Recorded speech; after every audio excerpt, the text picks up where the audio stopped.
Hey thinkers, happy June and happy Pride. It is me, your girl, your host, Elena Grace, and I am bringing you a really special episode today.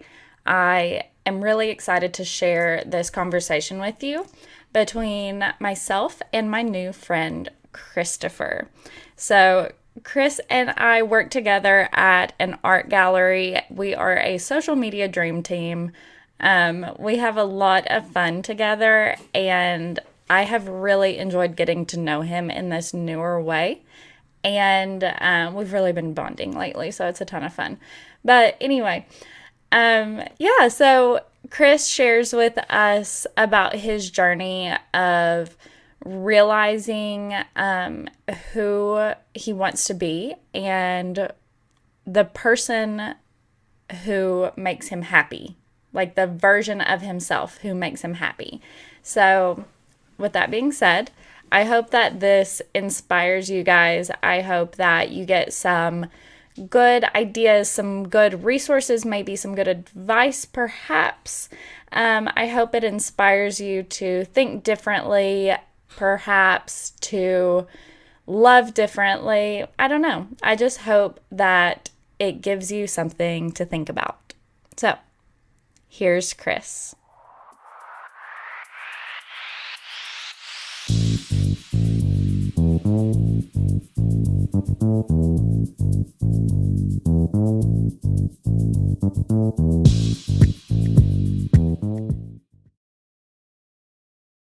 Okay. Hi, I'm Christopher. I'm a transgender man. My pronouns are he and him. I have been officially, I guess, transitioning, at least in a social sense, since early high school. Um, my my experiences growing up were mostly just one of not feeling like I fit in with other girls. Um, I was always really interested in anatomy and the human body. And so from a young age, I was very aware of sexual dimorphism in humans and how, an embryo becomes a fetus, becomes a baby, becomes a child. And then at a certain point, things just kind of go off the rails and you end up hitting puberty. Off And the rails is right. that was something that kind of it didn't it didn't surprise me per se, but it kind of surprised me that it would inevitably happen to me, and I didn't love it. Um, but I didn't really know what to do about it or how to feel about it, other than just feeling like I didn't quite fit in, or feeling like I was just gonna have a slightly more uncomfortable time than everybody else. Until funnily enough, until 2008, when People magazine did a story on the pregnant man. And that was Thomas Beatty, who had transitioned, but he hadn't gotten a hysterectomy. He was still capable of getting pregnant. And my mom, who was and is subscribed to People magazine, was reading it, and I saw the headline and I went, okay, hold on. I've read about pregnancy. I know that men can't get pregnant. What is that? And she explains that he, had been born a girl and then transitions to male. She kind of just left it at that. But it sparked, I guess, a certain curiosity in me. People very much sensationalized his story and to a certain extent kind of treated him like a circus freak. But the idea that a person has a little more control over the gender that they get to be perceived as was something that really pleased me to hear. I Around that same time, I was in middle school, and I really enjoyed making comics about myself and my friends.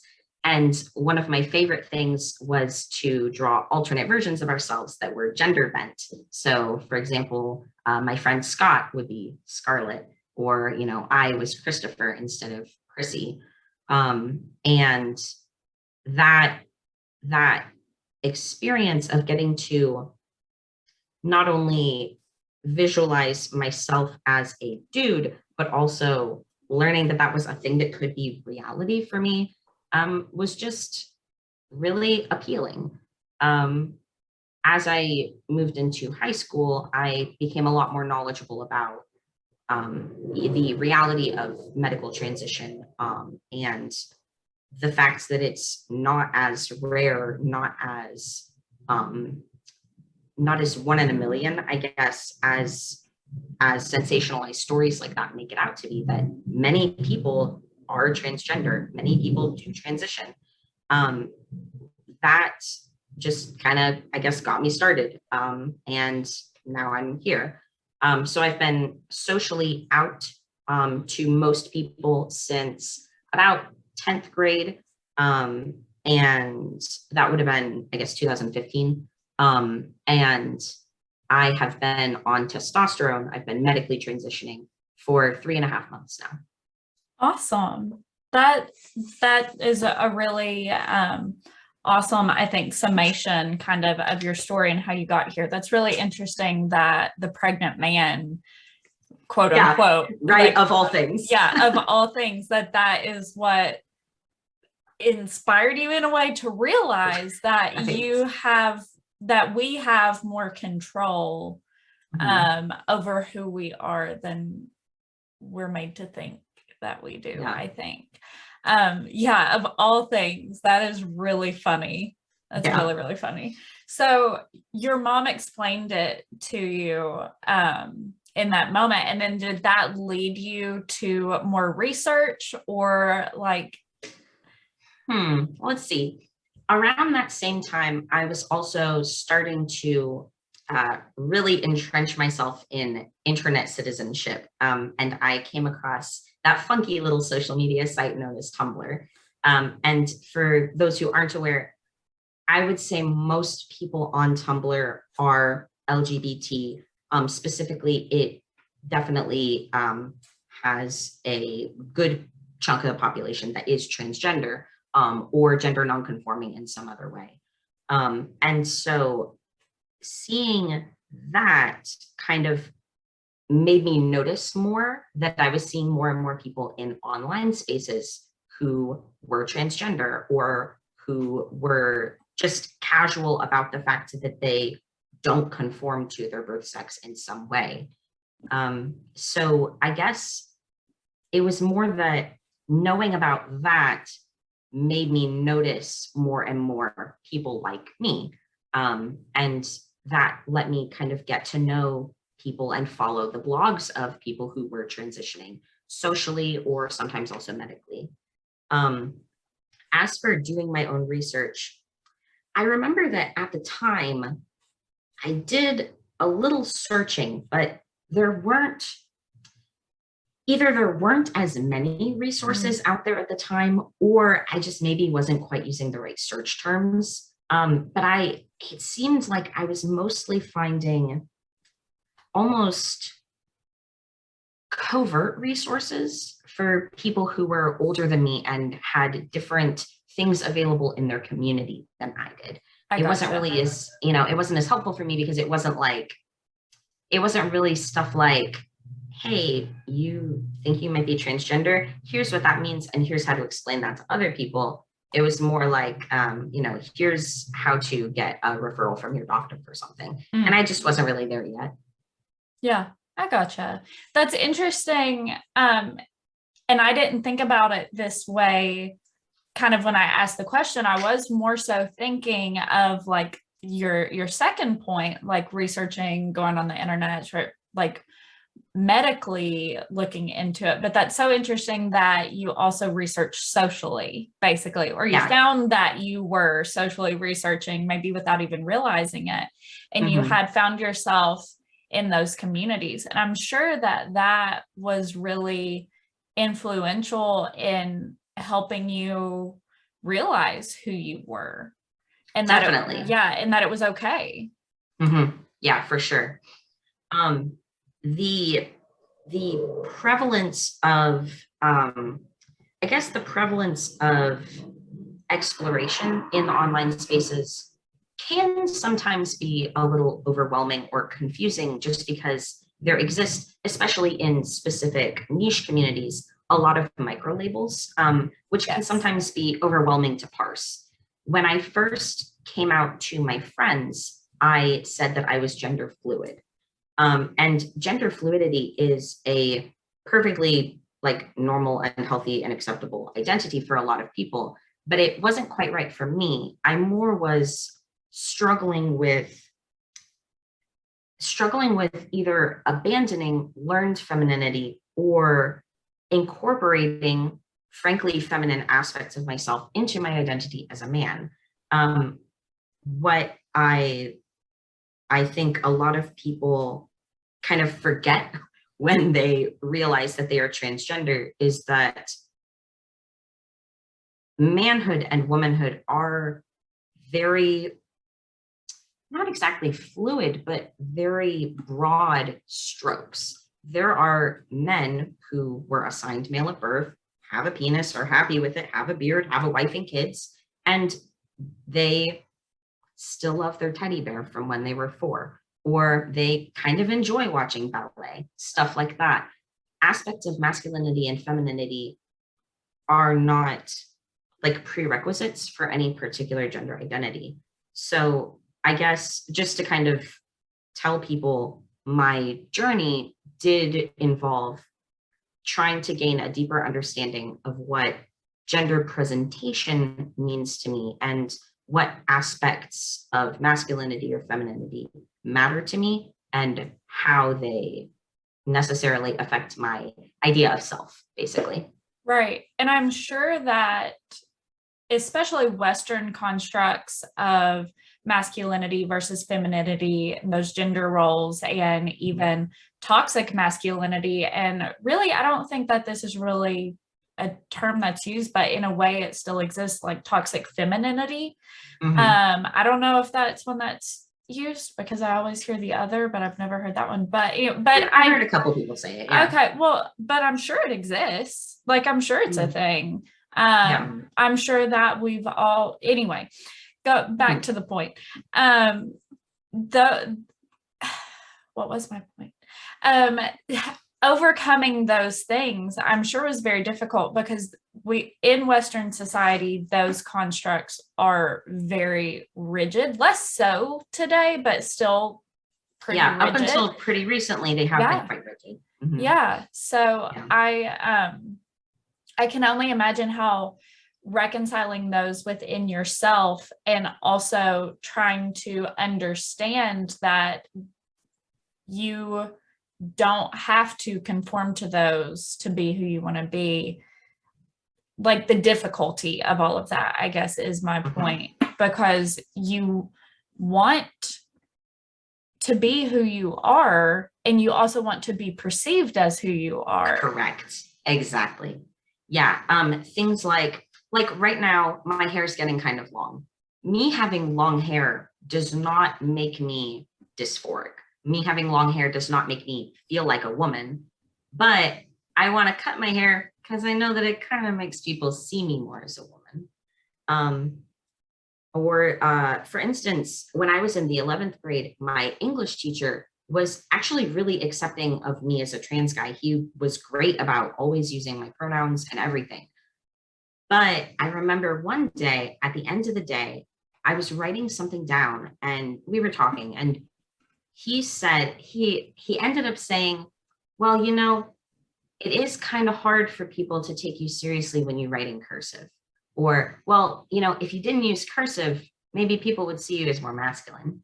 And I thought to myself, that's so bizarre. Yeah.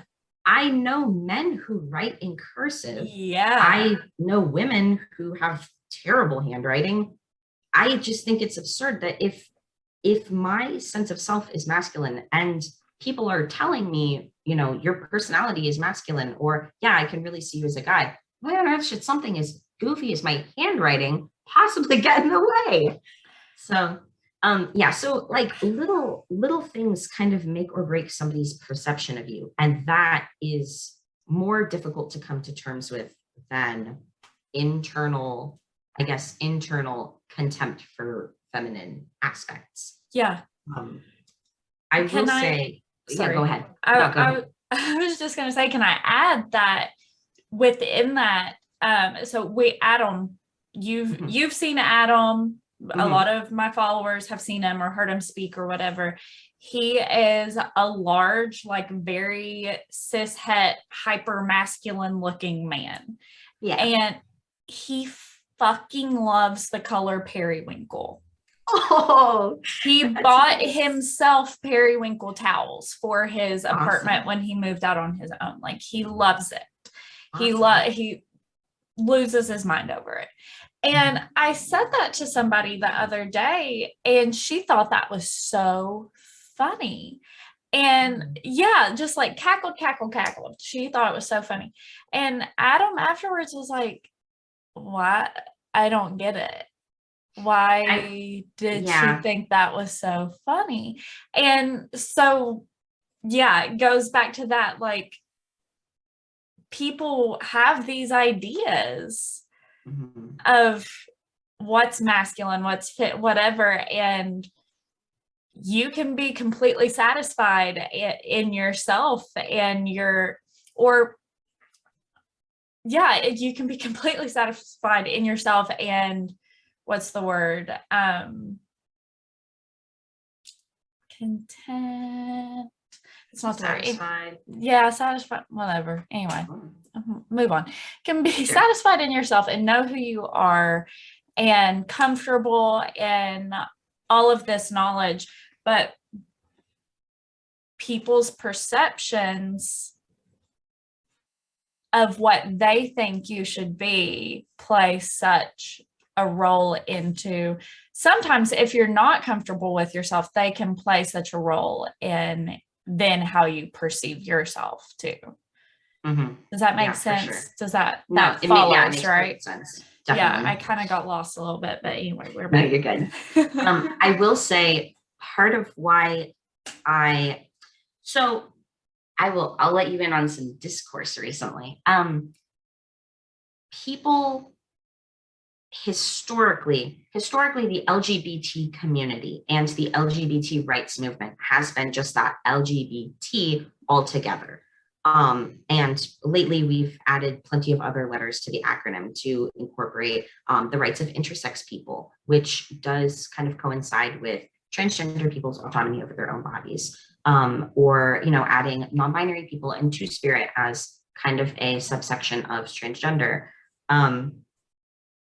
But there are some people who kind of feel like, whether it's because of transphobia or just because they maybe are trans themselves and they just feel this way for some reason, some people feel like the LGB and the T should be treated more as completely separate communities. And I would say most people disagree with that strongly. One reason for that is obviously, to quote Benjamin Franklin, we should all hang together or we will all hang separately. But also, I would say that my experience as a man who loves other men has definitely informed my gender presentation, my interpretation of my own self, and stuff like that. I feel so much more comfortable and confident with my particular flavor of manhood because I love men who are like me. I see gay men who are not conforming perfectly to what the ideal man is. So seeing men who are gender non-conforming, although cisgender men, they were born male and identify as such, seeing that gives me the confidence to not worry so much if I'm not, perfect in every aspect of the masculine ideal. But also because I admire men and socialize with men and also get to know men more intimately, I see what masculinity is like in the day-to-day. It's not always Chris Evans flexing to pull the helicopter closer to the building. Right. Sometimes it is stuff like a man who loves his kids, or a man who tries really hard to kind of expand that teaspoon level emotional range so that he can support his girlfriend better. Men are softer than we realize, and that is very beautiful and very worth celebrating without saying, well, they're not real men. And vice versa. Women, like we've been talking about this for years and years and years, women are strong. Women are calculating sometimes. Women can not want to be a mother or be, the perfect daughter for whatever that means in a family dynamic. I would say that the way that people with same-sex attraction understand their relation to their own gender does inform some transgender experiences, and vice versa. When people are allowed to explore gender freely, it makes even non-transgender people more capable of living to be their fullest selves without worrying about what someone thinks because they are labeled a man or a woman. Yeah, I think that's really awesome. And I think that that is an awesome point, kind of a really poignant takeaway for anybody from this episode, that when anybody is allowed to explore their identity freely and who they are, explore their gender, understand who they are and why they are, they become a better person and the best version of themselves. And it really sucks that our society in a lot of different ways doesn't want us to explore ourselves for tons of different reasons. But I also have to say, I really love that it is becoming more normalized and encouraged to do that. I think that's really awesome. And it's really inspiring, for me as just the bibbity bobbity boo blondie bitch hopping around here. I'm like, I can be whatever version of myself that I want to be in this incarnation of who I am right now. And that's really awesome that we don't have to stay the same person. We don't have to be the same version of ourselves forever. We can change and we can be who we're meant to be. Yeah, absolutely. And the person that we're meant to be can also sometimes change from year to year, for sure. People have kind of phrased transition as a journey to the true self. But honestly, what is the true self? I don't know. It could be anything. I think I saw a tweet or something that said, my goal isn't really to be my true self or my best self. It's just to be my favorite self. And I feel like transitioning helps me a lot to be my favorite self. I love that. I want to cry. I'm really glad. I'm really glad for you that you have found how to become your favorite self and that you are on the journey to becoming your favorite self. I hope that we can all be on whatever journey that is to become our favorite selves. It's pretty cool to see. Yeah, that's really cool. Okay, I'm crying.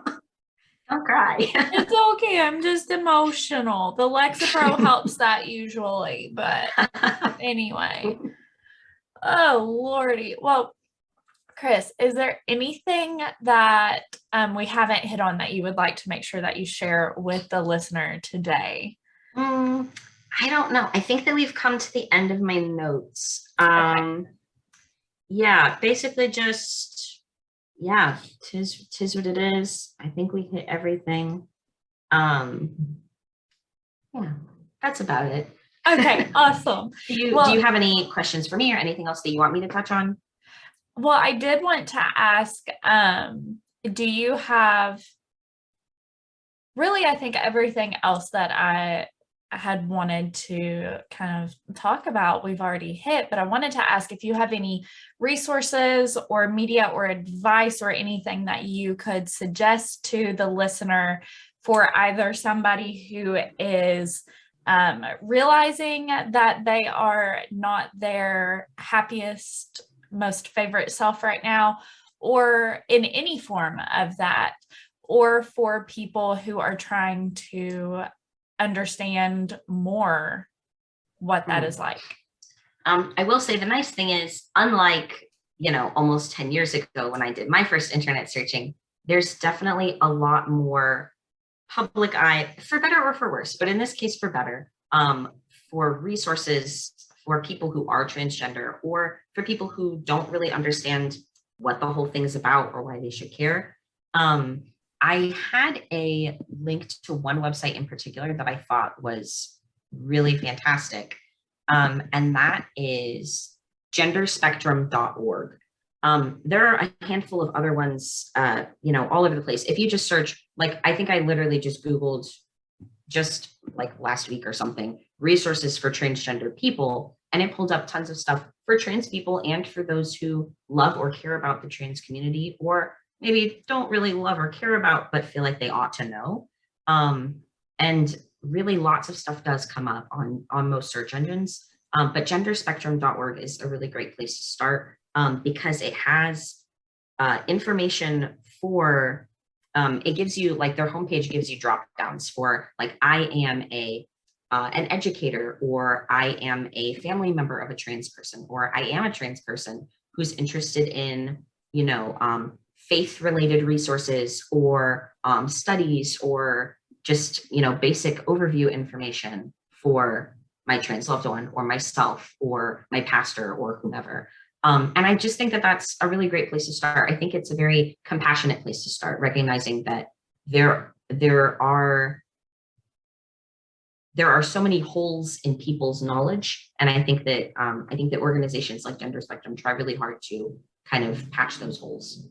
Awesome. Yeah, that sounds like a great resource. I'll definitely put that link in the show notes and the blog post and everything for today's episode. And I'll also put those Google keywords that you gave too. In case people want to do their own footwork. Right.